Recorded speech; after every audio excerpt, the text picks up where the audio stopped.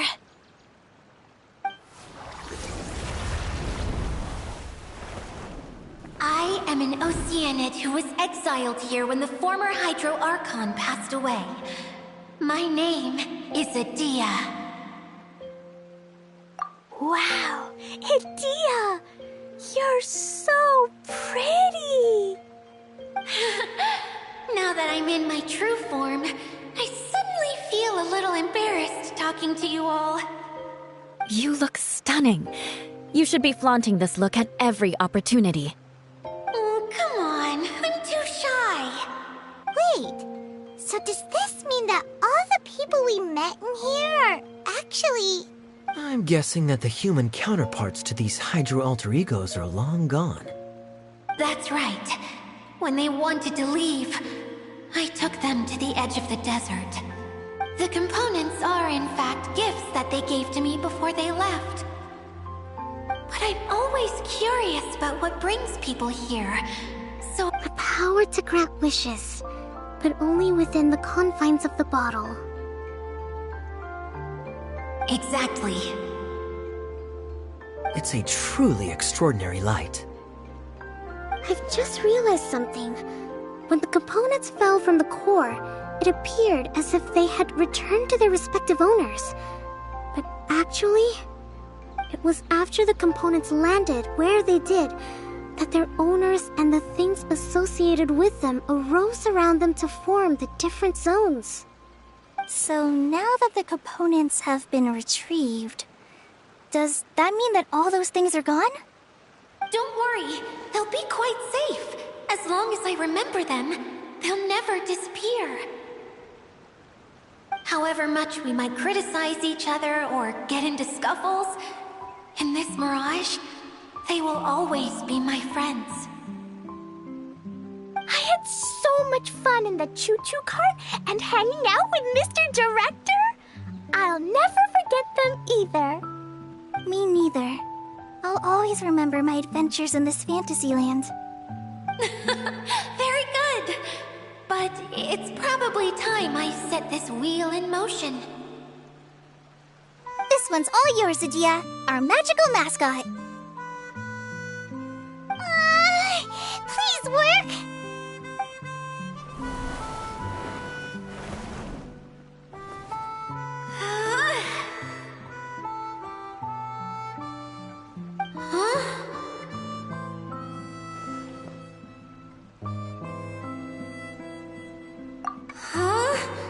That's strange. Nothing happened. Has it lost some power because of the incident? Oh, crumbs. Not now.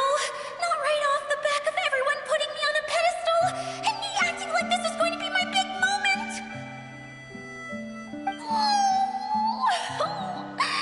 Someone get me a bottle. I'm hiding myself away. See you in 100 years. You're already in a bottle. What now? This was the only way! Now I'll never be able to show you how the Valyria Mirage is supposed to look. Hold on. I have an idea. Yes, General Sangonomiya? I'm all ears. If it's okay with you, would you let me borrow the Shinro casket from the domain's core? Ah, the Shinro casket. That sounds familiar. 1 second. Here. Is this it? Wow! A huge shell! It's the relic that Kokomi mentioned earlier! So this is where it's been hiding! It was once a ritual vessel used for making offerings in the Moon Shrine. It's made from the remains of a yokai called the Shinkiro, and it can listen to the wishes of those who come to pray to build up Shinki, which gives it its power. Several centuries ago, the relic was lost when the last prefect of Yashiori died in battle. Its final resting place was unknown. The pearl that goes with it should be able to sense the casket's location. But when, unbeknownst to anyone at the time, the casket disappeared inside the core of the Valyria Mirage, the pearl's light died out. Huh? How come? Well, imagine it was a sound instead of light. If the room is too big, you can't hear anything from outside the door, can you? Oh, I get it now. The shell must have been having too much fun one day and got locked in the solitary confinement room. I understand now, too. The core has been wearing out recently. That's why you were able to follow the pearl all the way here.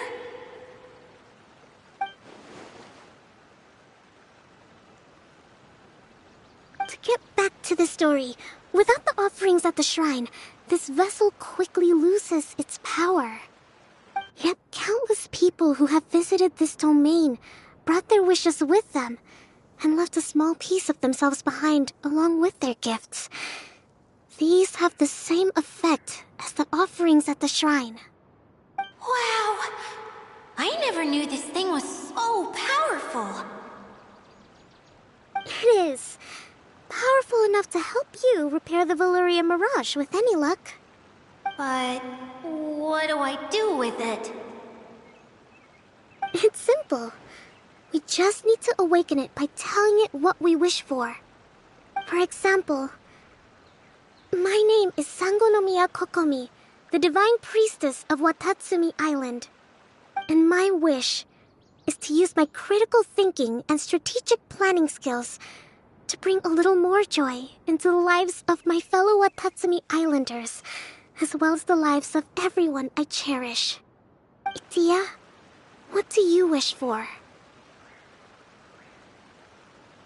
Me?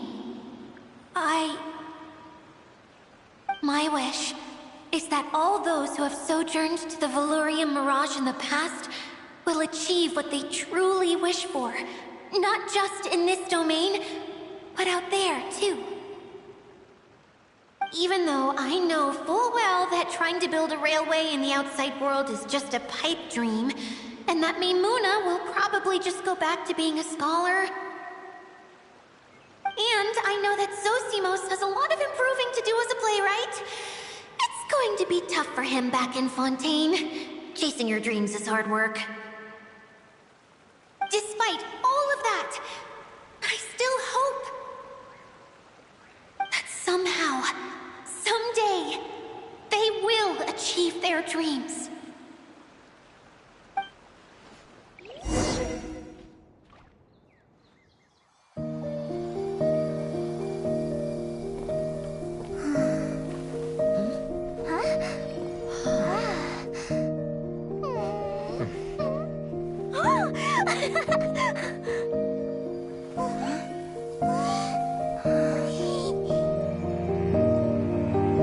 Okay, the combined power of our hopes and dreams is at your disposal.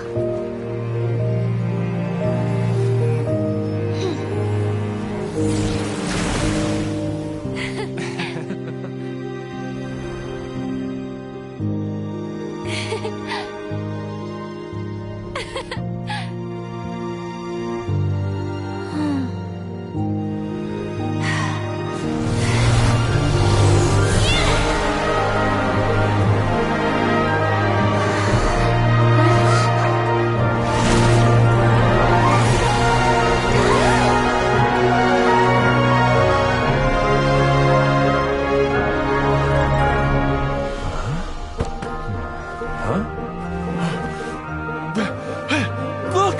The wheel's been fixed!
you're back to normal.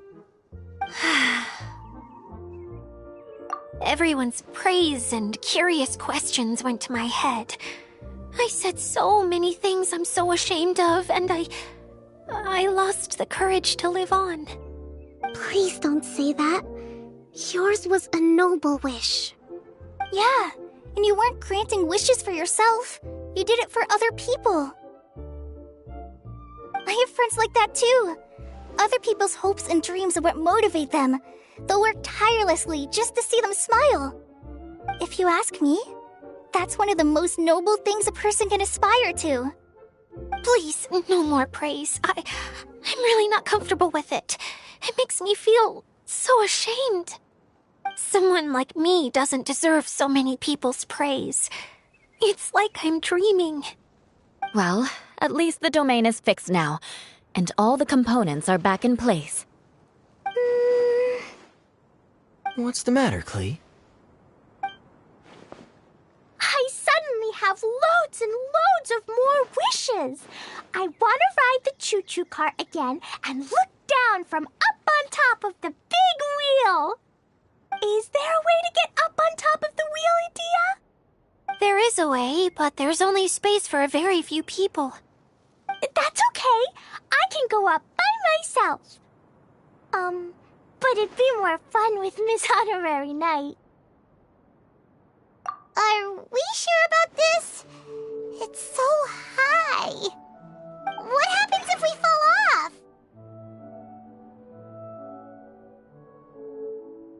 Well, yeah, but Paimon's just worried for you. Don't worry, I'll be there to make sure no one falls off. I haven't been up there in a long time myself.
Once, there was a glorious kingdom established among the heavens. From that kingdom came a crowned heir, tasked with seeking out the Genesis Pearl from the kingdom of darkness. The first crowned heir began her journey of seeking the pearl. But she was deceived, and the memory of her noble origins faded. She now believed that she was the queen of the kingdom of darkness. But take heart, A second crowned heir had already taken up the path where the first had stumbled. This is the story of your journey, of your tale to be told.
Take this!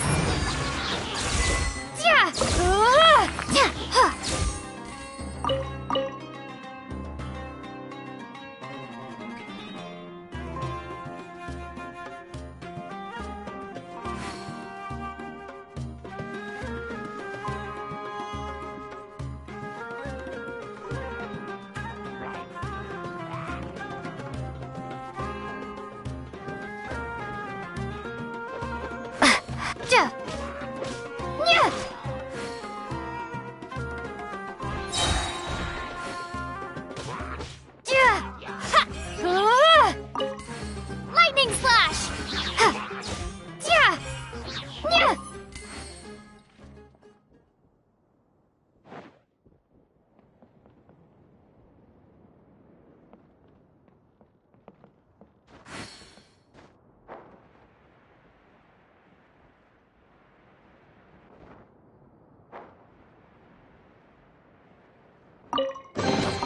Is this an answer from this world?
a reward on the road.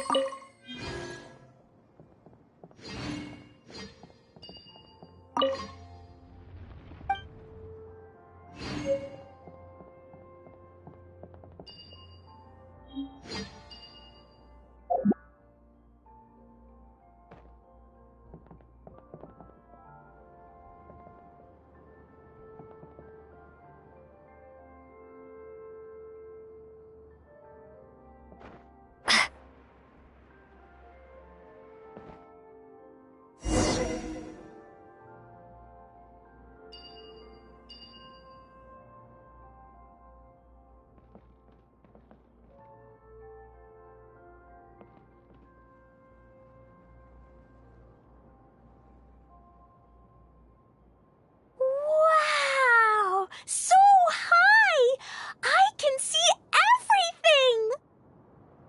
Idia, next time you need to bring Kaya and the others up here. Sure thing.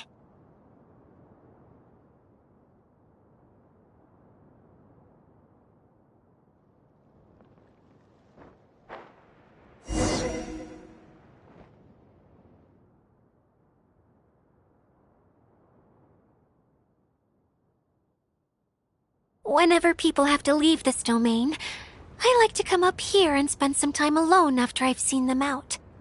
They're always overjoyed when they first arrive and start bringing their imaginations to life. But once they realize that they can't take anything home with them, they get upset. Some of them can't bear to leave. Others regret ever setting foot in this place. Do you ever get sad, Idia? I feel lonely at times, but not sad. A lot of people destroy everything they created before leaving, but some don't, like the residents you met. Before they left, they asked me to make replicas of themselves using hydro-eidolons. Then they tasked these replicas with maintaining everything they built here, as if this was their way of keeping their dreams alive. That's beautiful.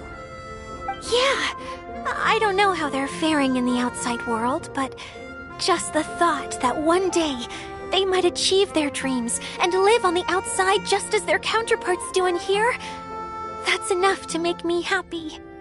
It feels like I'm here waiting for them in the future, where they've achieved everything they wanted.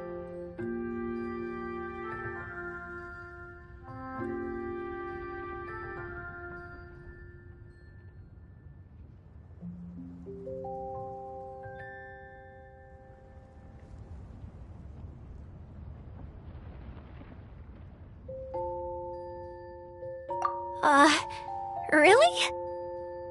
I just think that every dream, every wish, is like a flame in a bottle. Whether someone is still working towards their dream or living it already, as long as whenever they think back to that spark of light within them, it still makes them smile fondly. That's all it takes. Well, I feel super happy right now. Then I guess I finally paid Alice back after all these years. Funny to think I've been in the middle of a desert this whole time. It's just a giant muddy swamp to me. Time for Paimon to give you a nickname! Mud Fairy! Watch out for Idia the Mud Fairy! How dare you mock me! Roar! I'll gobble you up in one mouthful! Oh. I'm still embarrassed to have shown you my uglier side, but I'm glad the Valorium Mirage is up and running again. This place is going to be bustling with activity again soon enough. I hope you'll take some time to enjoy yourselves.